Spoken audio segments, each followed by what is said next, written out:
Laurent known for this hag, and in a small map like this, the pressure could definitely add on when those sigils are placed down.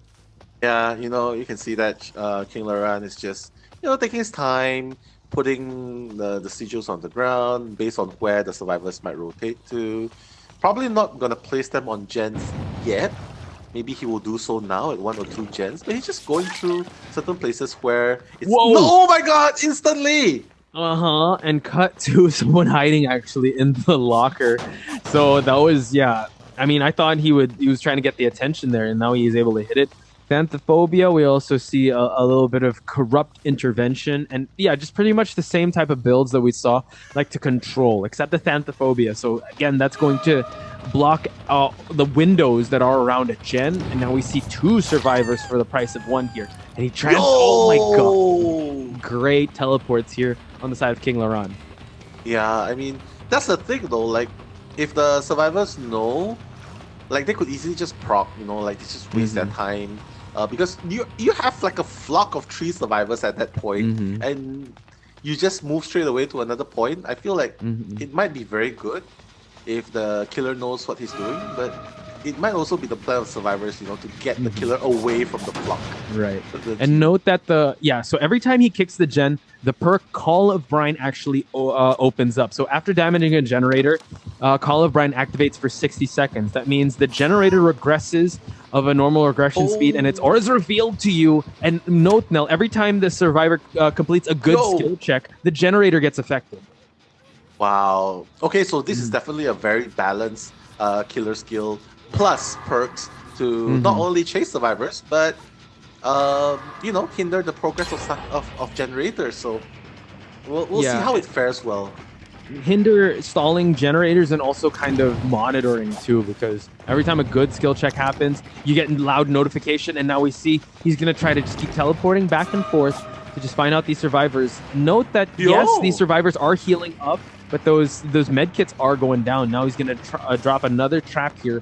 1 generator has been done, ladies and gentlemen, but that could still take a while. We do see that he is trying to circle into Yui here, able to get the drop though. Wow. And now just forcing him to chase him. Yeah, beautifully done. I think survivors, Teletubbies have definitely, done some research as well. Yeah, you get the hits here and there. Again, he got the hit on the Yui, but the thing is, yeah, you get hit, but you're not really getting any downs. Not to mention that the gens are actually 1 gen has been done. The other gen is almost about to be done. So, as the hack, wow, what? Right into the trap now. You saw that the trap was activated, and he just went for that trap, that teleport hit, and now Yui, is definitely going to be the next victim here, but now spots another survivor in this vicinity, so could go for another one. Extra hits, because she's just going to be camping at this pallet at this point. She's going to come for the rescue. Dead Hearts to the pallet! Whoa, highlight play, ladies and gentlemen. Posh, oh my god. The Dead Heart into the pallet stun, and both of them are still running around. King Laurent definitely has his hands full in this game, Posh. Yeah, Swan Club, excellent Dead Heart, allowing another life for balloons here, but now seems like, he's going to change target to Swan. And that was still an excellent play. That still bought enough time for 2 gens to remain. So this is going to be the first hook, and it's going to be tough because, she's very setup-based. They want to get at least... they want all survivors out. He just wants to at least tie the game for game number 3, but that's going to be insane if that happens. My goodness, Posh. Like you said, 2 gens remaining, but actually the 4th gen's already at 76%. And the 5th one is almost half done. So the game is actually progressing really fast. I don't think the hack wants to really play this game. The hack is just like, a very fast pace. Someone procs the trap, boom, I hit survivor. You can see it again. But the thing is, do you really want to play speed against 4 cockroaches? I call them cockroaches because they're that's the term when the survivors are really cheeky and just moving around the map so much, giving such a hard time to the killer. Yeah, I would say he's giving him a tough night out here. The excellent rescue. He's just gonna prompt. He's gonna prompt. Yeah. Oh, sorry. Gonna prompt it, trying to go for a hit here, but this is the Meg. I mean, the Meg Thomas is definitely. Oh my god, another pallet drop here. Excellently placed. That's That's definitely a sign of confidence for Teletubbies here. The way they're able to play this. I mean, now one gen remaining, and it's moving on quite well. At 44%, he's going to be chasing him out, but now the Nia can easily just tank one hit. Could easily get that save, and it seems like he might try to tunnel. It's going to be tough because he's going to leave that gen wide open for them to keep continuing, not even kicking it. Yeah, well, Balloon's actually healing his teammate now, so both of them are up and healthy. That's the thing about the sigils though, Posh. Like, you can place the sigils on the ground, but you don't have to step dead center to proc it. So if the survivor knows where the traps are, they just have to be in the perimeter and then just keep running away on the opposite direction. That's what happened. Yeah. And yeah. And some teams also, they just keep prompting it just to distract like the killer to just, okay, chase me, even though yes, I do have a dead hard? someone dead harding away. Oh wow.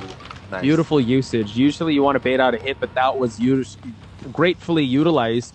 So now it seems like the Hag is going to be changing targets here. So now a lot of time being bought. Again, ICI ICI here is going to have a tough time trying to go for another person here. Yeah, King Laurent is having his hands full here. Yeah, he has to place the sigils here. He definitely has to know that this is the last gen, because Posh, one gen remaining, 90% at this point. It's slowly regressing, right? Because of the hacks. But again, once the survivor touches the gen, it's just gonna go back up again. Yeah, and note that I don't think Laurent did bring any endgame perk. That's Xanthophobia. The rest were just Stalin perks, and yeah, you do have, I believe that is Jolt. And now the hit, it does connect, but look, like you said, kind of like cockroaches. You keep hitting them, but they keep coming back. It's like they always keep healing up. Like there's no way to down. The only person to eat that hook was Swan. Yeah. Oh my God, gets the hit, and finally Balloons does fall down here. Pop goes the Balloons. Up goes the balloon indeed, but again, only first hook. Yeah, but the gens, it regressed to the point where it was only 60%, but it's slowly getting, the survivors are getting it up again. Just placing sigils left and right. I believe the Hag definitely needs to start placing sigils at both exits. Yeah, because that popped already, and now exit gates are powered. They're gonna go straight for it. One is the Nia is healing up, and let's see how they're gonna play this one out, because it would be great if they can actually get all survivors out, and that's definitely doable if they can heal themselves up and if they're able to body block Balloons. But first and foremost, they gotta open up. They gotta power up those exit gates. Yeah, I feel like you're gonna drag this game out. Now, 4 survivors are still up, right? If King Laurent wants to drag this out, he can easily just go, like, put one sigil on one end, put like 2-3 sigils on one end, and then go to the other gate.